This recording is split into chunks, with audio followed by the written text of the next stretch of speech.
জেলায় জেলায় সংকট সমস্যা তা থেকে উত্তরণের চ্যালেঞ্জ আর সম্ভাবনার কথা তুলে ধরতে চলছে ডিবিসি এক্সপ্রেস। বিশেষ এই আয়োজনে মতামত থাকছে তৃণমূল থেকে শুরু করে নীতি নির্ধারকদের। ডিবিসি এক্সপ্রেস আজ সারাদিন ছিল বরিশাল জেলায়। সিএসআরএম নিবেদিত ডিবিসি নিউজের বিশেষ আয়োজন ডিবিসি এক্সপ্রেস। আজ সারাদিন ছিলাম আমরা বরিশাল। এই এলাকার সমস্যা সংকট তা থেকে উত্তরণের চ্যালেঞ্জ ও সম্ভাবনা নিয়ে আমরা স্থানীয়দের সাথে কথা বলেছি। এই মুহূর্তে আমাদের সাথে যুক্ত আছেন বরিশাল সদর উপজেলা নির্বাহী কর্মকর্তা। তার কাছ থেকে জেনে নেব এইসব সমস্যার সমাধানে তারা কি পদক্ষেপ নিচ্ছেন। শুরুতেই জেনে নেব যে বরিশাল শহরে ইজি বাইক ব্যাটারি চালিত রিকশায় সংখ্যা 40,000-এর উপরে নাকি আমরা যেটি জানতে পেরেছি। আসলে এগুলো নিয়ন্ত্রণে বৈধ অবৈধ নিয়ে আপনাদের কোনো পদক্ষেপ রয়েছে কিনা? আর ব্যাটারি চালিত যেই যানবাহন আমরা দেখি এটি হচ্ছে সিটি কর্পোরেশন এলাকায়। তো এটির নিয়ন্ত্রণকারী কর্তৃপক্ষ পুরোটাই সিটি কর্পোরেশন। তো সেক্ষেত্রে সিটি কর্পোরেশন, আমি যতটুকু জানি বা দেখি আমার জায়গা থেকে, মানে আমি একজন যাত্রী হিসেবে মাঝে মাঝে ব্যবহার করি। তো সেক্ষেত্রে এটা সিটি কর্পোরেশনই মূলত তাদের কর্তৃপক্ষ হিসেবে তারা বলতে পারেন।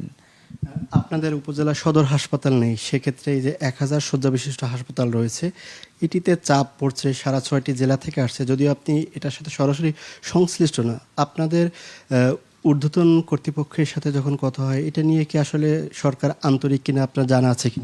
জি, আপনাকে ধন্যবাদ। আমাদের বরিশাল সদর উপজেলায় আমাদের কোনো স্বাস্থ্য কমপ্লেক্স নেই। যেই সদর হাসপাতাল আছে সেটি জেলা যে সিভিল সার্জন মহোদয় আছেন তাদের মাধ্যমে নিয়ন্ত্রিত হয়। তো আমাদের ইউএইচএফপিও তিনি আসলে কোনো স্বাস্থ্যকেন্দ্র না থাকায় তিনি ওইভাবে সিভিল সার্জন অফিসেই ন্যস্ত থাকেন। তো প্রশাসনিক কার্যক্রমগুলো তার করতে হয়।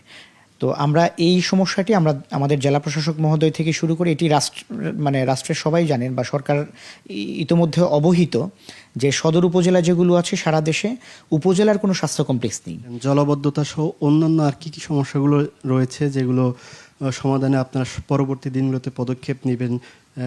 ডাম্পিং নেই, ময়লা আবর্জনা ফেলার এসব বিষয়। তো লাকুটিয়া খাল খননের মাধ্যমে বরিশাল শহরের জলাবদ্ধতা অনেক কমবে। বিডি ক্লিনকে সাথে নিয়ে কয়েকটি খাল পরিষ্কার করার কার্যক্রম গ্রহণ করেছি, যেটির মাধ্যমে ইতোমধ্যে আমাদের এই টানা ভারী বর্ষণ হচ্ছে 1 মাস 1.5 মাস ব্যাপী, তারপরেও কিন্তু পানি সরে যাচ্ছে। আগে আমরা শুনেছি বা লোকাল যারা মানুষ, সাধারণ মানুষ, তারা বলেছেন যে বরিশালে 2 দিন বৃষ্টি হলে আর বের হওয়ার সুযোগ থাকতো না। তো এখন এই যে এটি হচ্ছে না, এর পেছনে কারণ কিন্তু স্যারের এই উদ্যোগগুলো। ধন্যবাদ আপনাকে আমাদের সাথে যুক্ত থাকার জন্য। আগামীকাল আমরা পিরোজপুরে থাকবো, ততক্ষণ পর্যন্ত ডিবিসি এক্সপ্রেসের সাথেই থাকুন।